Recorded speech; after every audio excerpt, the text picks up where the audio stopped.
Well, hello there. Welcome. Thank you for joining me. It's great to see you. Today, I'm going to provide a 2-week update on the seeds and show their progress, and as well share a few other seedlings that I've added. So let's get started. Okay, so here we are. Check it out. We're at the 2-week mark. Let me come show you around and see what sprouted out of the ground. So here's my finger for scale. These are probably getting close to 2 or 3 inches tall. Very soon they're going to be ready for thinning, just pinching out the weaker ones so the stronger ones can grow. So stay tuned for a later post about that. But for now, everything is looking so good. This is the basil, so 2 different kinds of that as well. 3 rows of kitchen blend, 3 rows of Genovese. This is a seedling that I purchased from another grower. That wasn't a seed sown in the ground, but I've also added some additional seedlings down here that I'm going to talk about in a short while. In the meantime, let me just continue the tour. So, you may recall, this is the Swiss chard, this is the gourmet salad mix, this is the spinach, and this is 2 rows of arugula. Here are the carrots. You remember when we planted them 2 weeks ago, and again, I'm going to have to get in there and do some thinning very soon. And again, also that will be in another post, so stay tuned for that. But for now, so much progress has happened. There you go, finger for scale. So over here we have the yellow zucchini coming up absolutely beautifully. That's also at the 2-week mark, along with the green zucchini here, the cucumber, and I've just planted the honeydew melon and the watermelon here. I did grow them from seed in the peat pots, and I'm going to show you how those were planted a little bit later in this episode, so stay tuned for that. So as you can see, I've got seedlings laid out on top of the soil, ready to plant. And I've laid this out so that I can ensure proper spacing in between each plant and also think about the visual effect. So there'll be a taller tower of tomatoes here, a taller tower of zucchini over here and tomatoes, and then the inner row will be peppers, which will be a little lower than the tomatoes. So let's jump in and get planting. So here we are. I'm just about to plant this tomato seedling. The tomato seedlings have been in my greenhouse for the past couple of weeks, waiting for the temperature to come up to enough level of warmth that they're going to be happy and thrive out here. So here it is. Today's the day. As we plant these tomatoes, there's a couple of things to keep in mind. Number one, you kind of want to dig a hole that seems like a little bit deeper than it should, but you'll see why.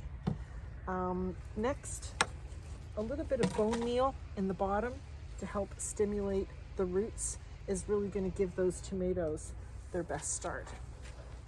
Next, we're going to pop them out of the pot, so give the pot a little squish on the bottom, and that's just going to encourage things to pop out really easily. You can see it's got a decent root system. I'm actually going to also give the root system just a little bit of a squish, because that little bit of extra stress helps stimulate new root growth. And we're also going to pinch off a few of these lower leaves, because tomatoes have the unique ability to grow fresh roots. And so we're going to put that stem in as deep as we can, and that's going to help encourage new root growth and give it a good, strong, stable base. You can really see on this tomato plant, just before I put it in the ground, that it's got these little sort of hairs on the stem. and these will all grow into roots. So this is one of the reasons why it's a good idea to pick off some of these lower leaves as you're putting it and planting it into the ground.